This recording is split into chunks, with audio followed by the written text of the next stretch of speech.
Let's begin. Your view about abortion, as I understand it, you hold that abortion is wrong, certainly in the vast majority of cases.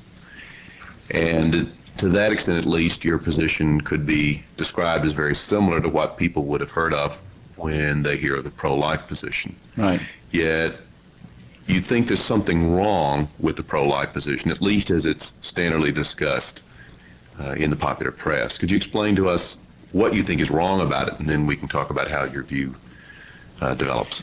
Well, one of the things that's wrong with the pro-life position, as it's discussed in the popular press, is that people who are pro-life tend to put a lot of stress on the humanity of the fetus, or they want to say, well, the fetus is a living human being, or they talk in one way or another about the fetus's biological characteristics. And such people have been criticized by pro-choicers for making simply an unsound inferential leap from talking about the biological characteristics of the fetus to saying, well, therefore the fetus is truly human, where now they're talking about the moral properties of something. And pro-choicers are unanimous in condemning this move because they say, well, it's just an equivocation on the term human. And there surely is something to that criticism. What I've tried to do in my own views is construct an argument that gets us to pro-life conclusions, but without making the unsound inferential leap. All right, so what you want to do then is you want to identify what it is that makes it wrong to kill a normal adult human being. Right. And then you want to ask whether fetuses have that same characteristic. Sure. Okay. We have to do that. People who argue about abortion have been, it seems to me, remarkably sloppy on both sides in offering anything like a tenable account of why it's wrong to kill. And it seems to me that unless we understand why it's wrong to kill Hugh LaFollette or Don Marquis, or some standard adult human being, we aren't going to come to much understanding of why it's wrong to end the life of a fetus, or why it's permissible to end the life of a fetus, one way or the other. So we've got to have some sort of at least truncated theory of the wrongness of killing on which to base our views about abortion. Okay. Well, let's begin there then. What's wrong with killing Hugh LaFollette? Well, what's wrong with killing Hugh LaFollette? Maybe that's a tough question to answer. In my view, what's wrong with killing Hugh LaFollette is it seems to me the answer to that question is I think intuitively pretty obvious once you think about it. We think it's wrong to kill Hugh LaFollette because killing Hugh LaFollette deprives Hugh of his life, but what we mean by that is, when we think about it, it's not that after all we deprive you of your past life, it's that we deprive you of that future life that you would have lived had we not killed you. But not only that, but it's not just your biological life that we're concerned about, because we would think, I suspect, that it would be just about as bad to kill Hugh LaFollette as it would be to injure him in such a way that he was in a permanent coma. So it's the future life experiences which we think are important. That is to say that we think are valuable about your future, and that we should not deprive you of that. And furthermore, the experiences have to be valuable experiences. I mean, if you were in some kind of situation where you were suffering intolerable pain, let's suppose you were trapped in a truck and the truck was burning, and you were going to you were going to burn to death, and you're in agony. If somebody comes by and shoots you to deprive you of that sad fate, we probably wouldn't think they'd done anything terribly wrong. So it seems to me that when we deprive somebody of their life, it's got to be their experiential life that we're talking about. It's got to be their future life that we're talking about, and there has to be something valuable about that. So I've just sort of called that a future of value, or to put it in other ways, what's wrong when we kill somebody is that we deprive them of a future like ours. Since we think of humans as having valuable futures, even though we all realize that different people value different things about their lives. Okay, so the idea is there are things that I want to do, there are relationships I want to have, there are places I want to go, and part of what's wrong with killing me is that I can't do those things. Yes, that's almost correct. What's really important, it seems to me, is not so much that you want to do them now. It's that you will want to do them when you get to the appropriate age. So that it would be wrong to kill you, not just because of it's of course important that you want to do certain kinds of things, but when you are 70, and obviously you're far from 70, you will enjoy things that you don't think about a whole lot now.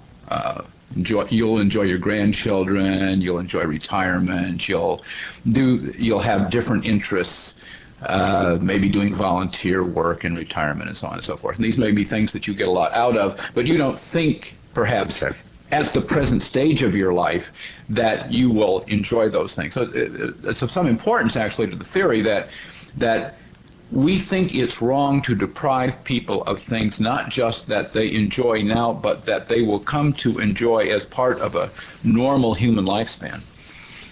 Okay.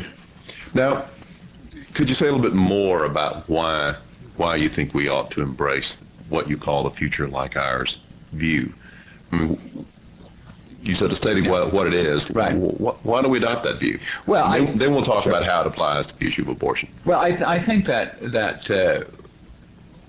we should adopt the view because it seems to me that of the views that are out there, it's the one that best explains why we have the views about killing that we do if we don't think about abortion yet. That is to say, it explains why we think it's wrong to kill people, why we think it's wrong to kill suicidal adolescents, even though they don't want to live. It explains why we think it's wrong to kill people who are depressed. It explains why we think it's wrong to kill people such as you and myself. It explains why we think it's wrong to kill infants who may not have thought about their futures at all, or even perhaps have the capacity to think about their futures. It explains why we feel quite differently about ending the life supports on somebody who's permanently unconscious. It explains why there's a lot of sympathy for Jack Kevorkian, although we may be unhappy about some of the ways he carries out what he does. Nevertheless, there are a lot of people out there who feel, well, if somebody's really ill and they're really suffering and their life is just miserable for them and there are no prospects of improvement, it wouldn't be a bad thing for their life to be over. And helping them do that would be an act of mercy rather than an act of wickedness.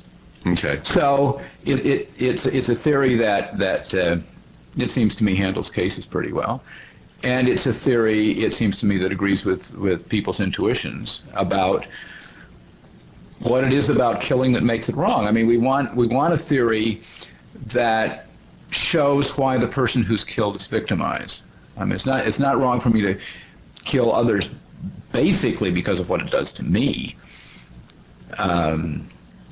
If I were the killer, it's wrong to kill others, or even it's not wrong to kill others because of what we do to their friends. It's the victim who's basically wronged, and we want a theory that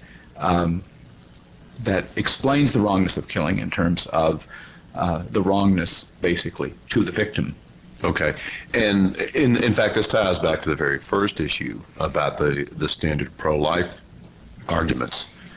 What the pro-life view standardly says is what's wrong is it's wrong to kill a biological human being. Right. And the examples you've given suggest that sometimes, at least, perhaps it's not wrong to kill a biological human being, and so that's Right. not the proper explanation. Well, and not only that, but sometimes it may be wrong to kill somebody who's not a biological human being at all. Okay. So, I mean, somebody lands on your front yard from outer space someplace, and let us suppose that they have, as I say, a future like ours, but they aren't biologically human at all. I mean, biologically, there's something entirely different. I think we would think it would be wrong to kill them. Okay. All right. Let's pause briefly for the benefit of any listeners who may just be tuning in. I'm Hugh LaFollette. This is Ideas and Issues. Today I'm speaking with Don Marquis, professor of philosophy at the University of Kansas, and we're discussing abortion. You've described the future like ours view, and perhaps the implications are fairly clear to the listener, but spell them out. What are the implications of adopting the future like ours view for abortion, as you understand it? Well, the implications are that just as we believe that it's wrong to kill infants because they have futures like ours, even though they don't desire their futures, we should think, if the theory I hold is true, that it's wrong intentionally to end the life of a fetus because it has a future like ours. And indeed, it has a future. There's at least one fetus. Well, let me put it this way. There are at least two fetuses, or at least were at one time, that had futures exactly like Hugh LaFollette's and Don Marquis's. And those were the fetuses who we once were. Exactly like A Little Too Strong, actually their futures encompass more because the future of those fetuses encompassed our past lives also. But if it's true that it's wrong to kill Hugh LaFollette because Hugh LaFollette has a valuable future, then of course it would have been wrong to abort Hugh LaFollette for the same reason. And if it's wrong to kill Don Marquis because Don Marquis has a valuable future, then of course it would have been wrong to have aborted Don Marquis for exactly the same reason. So we can, since we believe in general it's wrong to kill adult human beings because they have valuable futures, then it would be wrong to have aborted those human beings for the very same reason. Obviously, one of the questions or objections which someone might raise to your position is that what distinguishes Hugh LaFollette now from the fetus that ultimately developed into Hugh LaFollette is that I have interests. And the fetus that developed in me didn't have any interest at all. How would your view respond to such an objection? Well, the notion of having an interest is ambiguous. We can talk about things that we take an interest in. And in order to take an interest in something, we have to have something going on psychologically in us, obviously. So one way of talking about interest is in terms of what we take an interest in. But there's another way of talking about interest where we talk about the best interests of people, where we're talking about something which, at least roughly, but I think only roughly, translates into talking about their well-being. And we can talk about fetal interest, it seems to me, in the sense of talking about the well-being of the fetus when we're thinking of the fetus as simply a stage in the life of a biological human. So I don't have any problems at all in talking about the interests of the fetus as long as we realize that we're not talking about anything that the fetus cares about.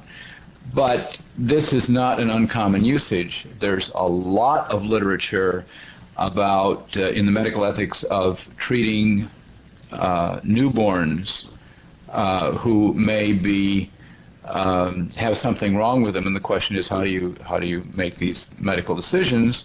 And people have been talking for years and years and years about making decisions in the best interest of the newborn. Now, that idea of interests surely can't be necessarily pegged into anything the newborn cares about. It's we're thinking of the best interests of the newborn in terms of the best interests of the human being, where we're referring to the newborn as simply a stage in the life of that human being. Well, we can do the same thing with fetuses. Okay. Well, now, relatedly, what some people might say is that what distinguishes myself from the fetus that developed into me is that I'm conscious. I mean, I think it's a related point, but slightly different point. I'm conscious, I'm aware, Sure. And that the fetus, at least the very early fetus, is not. Because, I mean, presumably we're not just talking about late fetuses. We're talking about fetuses at any point after the time of conception. We sure are. Okay. And my response to that is that, well, after all, if Hugh LaFollette walks out of this room and gets run over by a truck and ends up in the hospital unconscious, we may think it's terribly important to keep Hugh LaFollette on life supports, and the reason is that the physicians say, well, you know, he got hit hard in the head and there's a lot of brain swelling and he's not going to wake up for about 2 weeks until the brain swelling goes down. But when he does wake up, he'll be as good as new. So we think, well, sure, we ought to keep Hugh LaFollette alive because he has a future like ours. And we would say this even though Hugh LaFollette is at the present time not only unconscious but incapable at this moment of being brought back to consciousness at all. So we're willing to wait, and in the case of fetuses, we can wait too. Okay. All right. The last objection I can imagine someone raising to this view is that how do you decide where the being exists that has a future like mine? For instance, I can imagine someone saying that a woman saying, it's that time of the month, the egg has been passed down the fallopian tube, it's capable of being fertilized. If it's fertilized, it'll be a brown-haired boy born in September. Right. And if I don't fertilize it, then what I'm doing is depriving this being of a future like ours. Mm-hmm.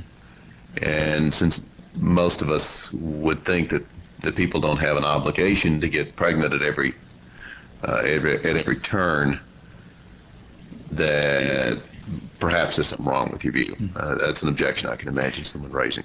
Right, and it's a good objection to raise because it's the tendency for all pro-life or anti-abortion views is they're always in danger of, if I may put it this way, making too much killing wrong. Standard pro-life views have this problem, and you might think that my view has it also. I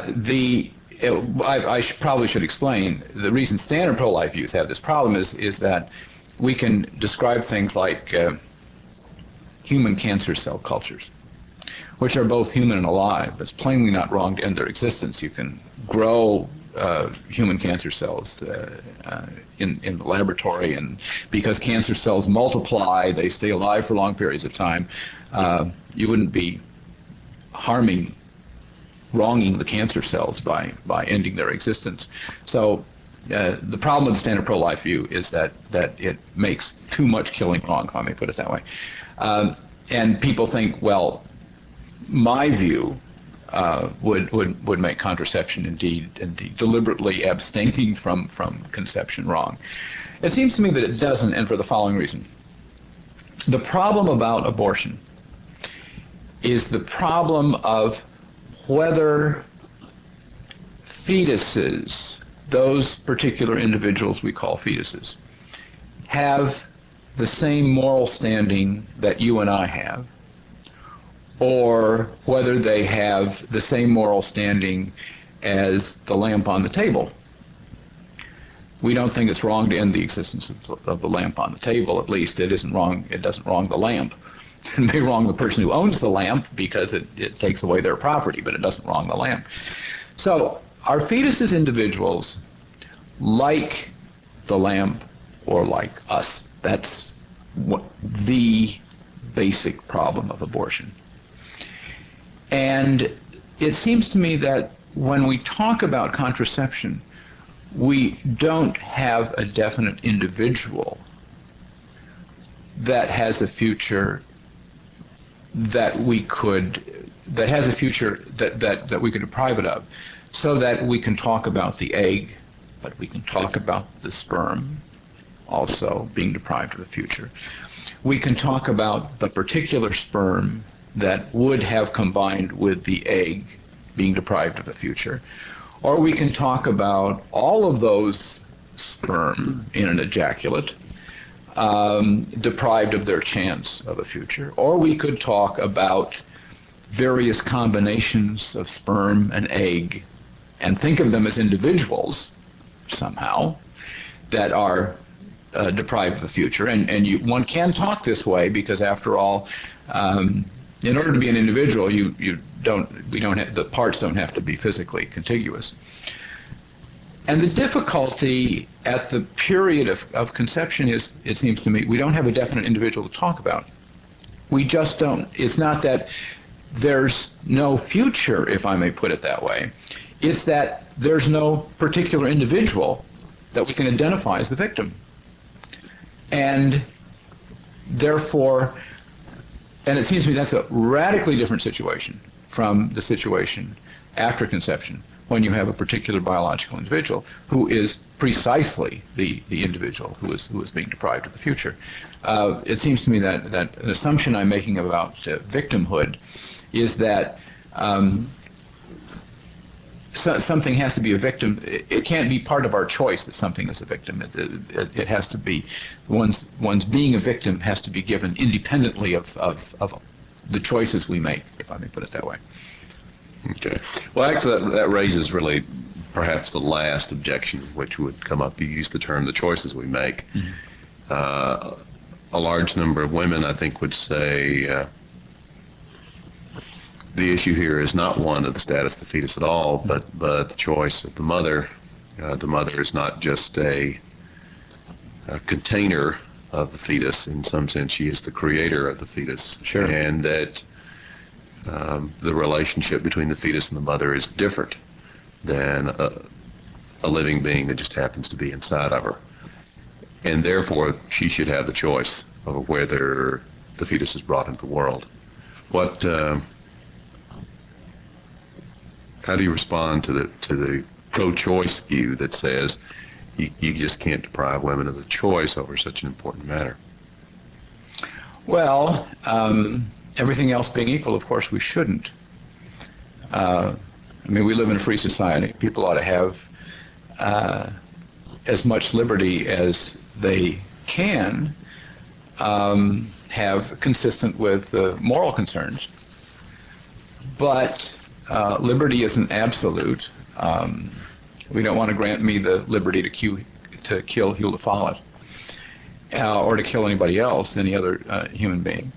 And so the question, liberty is always constrained by moral considerations. And in this case, it's constrained by the fact that it looks like we've got a pretty decent argument for the view that the fetus is a human being with the same moral standing that you and I have. And if that's so, then restriction on choice is wrong for the very same reason that it's wrong. It's certainly all right to restrict your liberty or my liberty to kill somebody else. Okay. Very, very quickly then, you would support, for example, an amendment to the Constitution that would prohibit abortion, except perhaps in a few cases?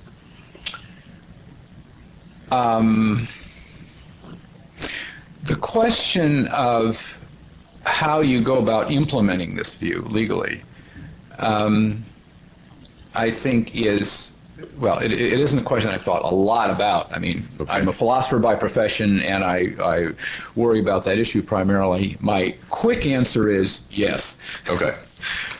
All right. That'll do for now. Thank you very much for being with us this evening. I've been I enjoyed it. I've been talking with Don Marquis, professor of philosophy at the University of Kansas. This is Hugh LaFollette for Ideas and Issues. Good evening.